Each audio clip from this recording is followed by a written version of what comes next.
2TC is an achievement in Balloons Tower Defense 6. We need to complete a game of chimps using just 2 towers. Today we're going to be doing this with the Permanent Brew Alchemist and the Elite Defender Sniper. Since we can't fire enough bullets with the Sniper to start us off on Resort, we're going to have the result to an Alchemist start.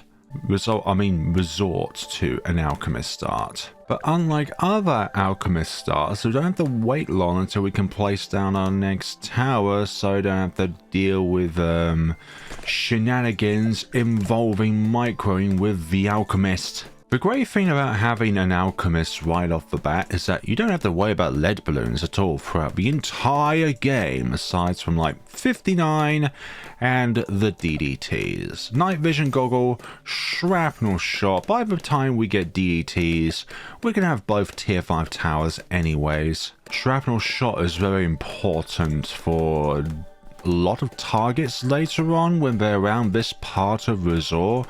We can essentially put the sniper on close and its shrapnel shot will always guarantee to hit multiple targets until it runs out of pierce. Faster firing, even faster firing, and then at some point we're going to go semi-automatic rather than a bolt action sniper. Ninja Kiri recently, as of the time of this recording, has increased the damage of a shrapnel shot when you get the Elite Defender upgrade. So I'm hoping that a particular round 76 is going to be a little bit less hellish with the additional shrapnel shot damage. Oh, we are encountering some regrow issues going on here. Yeah, don't have this on strong all the time because of everything that's going on here. Actually, we'll put you on close and then go from there. Semi-automatic. 27 completed. Now we just rely on the Alchemist and sometimes the Sniper whenever it gets that green syringe up on the top of his head so that it can actually at times pop a camo balloon. I think with a Perma-brew either cross path is optimal, but just so that we can actually defortify non-Moa class balloons, I think getting perishing potions is the better choice. What's really cool about the Elite Defender is that the further along the track a balloon is, the faster in which it attacks. So we can, in theory, use a balloon that is very far along the track to be able to manipulate the Elite Defender's attack speed. So we may not always be attacking the frontmost target. We may be attacking, let's say, a target which is near the sniper. So then we can take advantage of the additional attack speed, while at the same time ensuring that at some point we will target the balloon that's about to escape a track. But obviously we just want to take advantage of that little factor about its upgrade potential. Prowess, I mean. 39, go up to 40, we'll get stronger stimulant, missing 25, but we've got it now. In a normal game of chimps, the sniper can bring about a little bit of utility from multi-hitting targets with bouncing bullets, or having something that fires incredibly fast at particular targets. So let's say with full auto rifle you want something against a Moab, but you want something else to clear up the ceramics, let's just say, then the bottom cross path is the option for you. Or if you want to stun Moabs in place, then obviously the main Moab targeting or main Moab upgrade is an option for you. But for 2 tower chimps, snipers are one of the weakest towers. Like, I'm not gonna lie, I think probably the best sniper when it comes to a 2 tower chimp scenario is the cripple Moab, and obviously the worst is the elite sniper. But then again, with the elite sniper, it's quite good at taking out hordes of balloons, so I think all of them in their own ways are not very good. I'd much rather have something that's a bit more reliable, like, let's say, a wizard monkey or a super monkey, or even a druid or an engineer, or something along the lines that has more tools at its disposal rather than just, you know, pop the balloons, which is obviously what you want. But sometimes it's nice to have something else in your disposal, which is why I like the Ultra Boost so much, because it provides more power towards your other tower alongside itself, but also the removal of the camo status.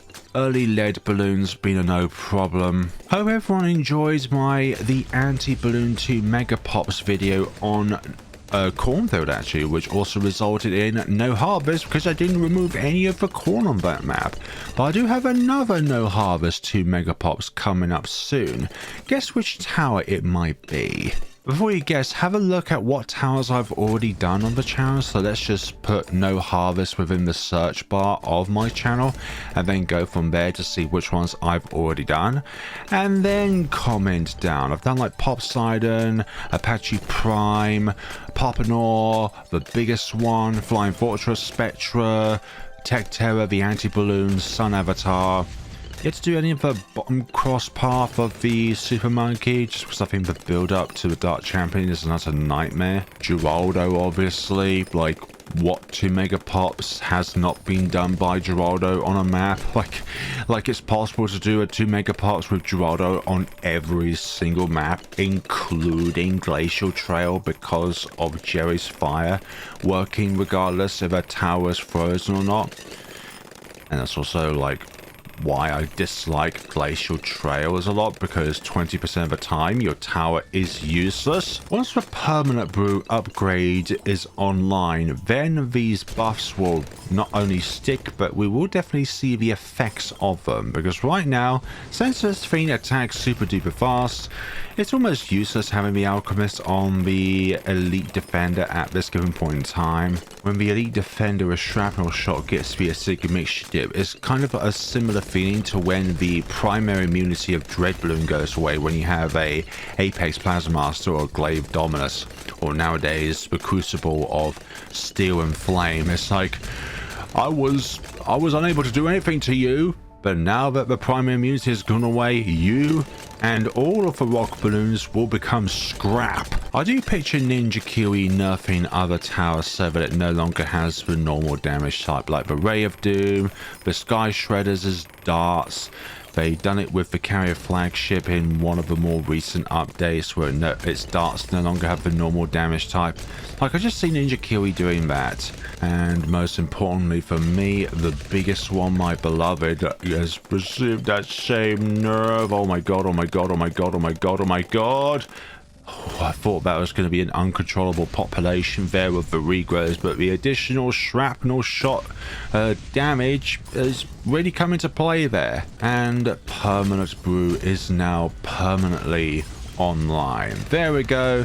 Now we no longer need to worry about if we can pop lead balloons or not using our sniper. Round 78, ceramics of the camo sort, and you're gonna, I was gonna say, are you gonna spawn or are you just that powerful since you do bonus damage against camo balloons? Right, let's utilize the additional fire rate when a balloon goes further along the screen to just instantly wipe out the rainbows that somehow manage to crawl past our defenses. No thank you. Making light work of the ZMG there. Bloody hell, Elite Defender. And it's making light work of the Super Ceramics as well. Crikey. You're a very good tower, Elite Defender, when you have the Permanent Brew at your disposal. Can we contest against these targets? Go back to first now and wipe all those lingering ceramics out, using the bonus speed to sometimes take advantage of the bigger targets when there's a ceramic right underneath it that's nearly at the end of the finish line. That's the first one gone, just like that. It didn't even escape this little square up here. Put you on last for a little bit so we can use the additional attack speed of this upgrade. Can't use the 4 times attack speed when a life is lost because this is CHIMPS. Kind of like a Zealey's sacrificial totem ability, or the Bomb Blitz's passive attack that it does when a life is lost. You can't use them in CHIMPS. You got 1 life and only 1 life. Same here. Let's switch you back to first.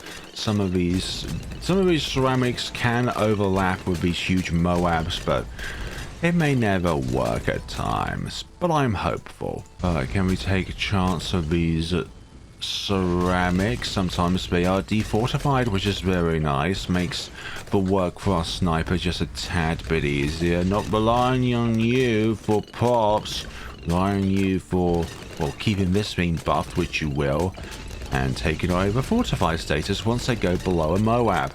Okay, round 90, DDT territory, no chance. I think even the shrapnel is also affected by the acidic mixture dip.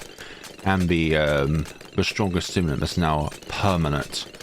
Okay, close, possibly? Yeah, you're making it very far on the screen there, green balloon, which is very nice. Give it additional attack speed.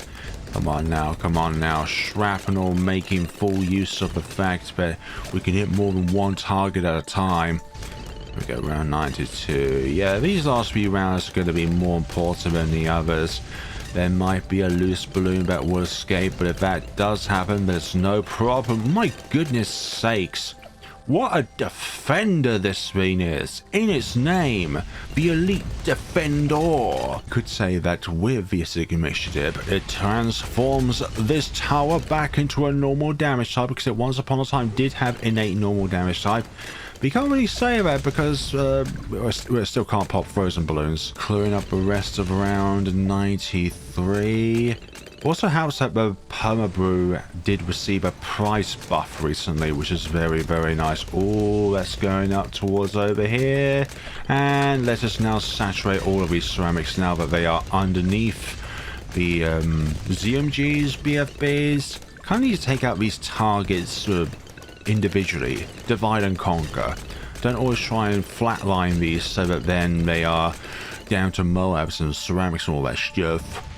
They move too quickly and you're pierce capped. 95 upcoming. Not a single issue so far, and the only issue we had was something that I buffed because of the fact that we grow yellows when we still only had a 020 sniper. Okay, but you want close so we can utilize the additional attack speed when we go down here.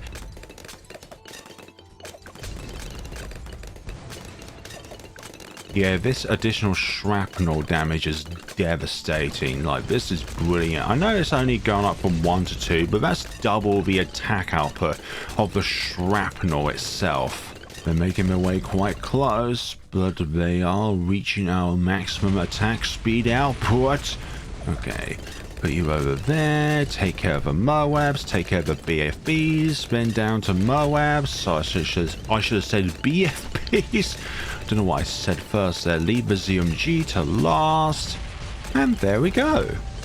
Brilliant. Well, you want to last a little bit just so that it does kind of make these go a little bit more. I was hoping that the second one would pop first, and then the first one would pop shortly afterwards. But beggars cannot be choosers. 80 grand in the bank. What do we do with that? Well, there's no more upgrades, so we just have to sit on this money. Okay, round 98. This is definitely the big round here, and need to go to close now. Okay, they're making their way very far down here. Need to put you on first. Put you on first. Put you back to close. I thought I popped all of them that lingered there.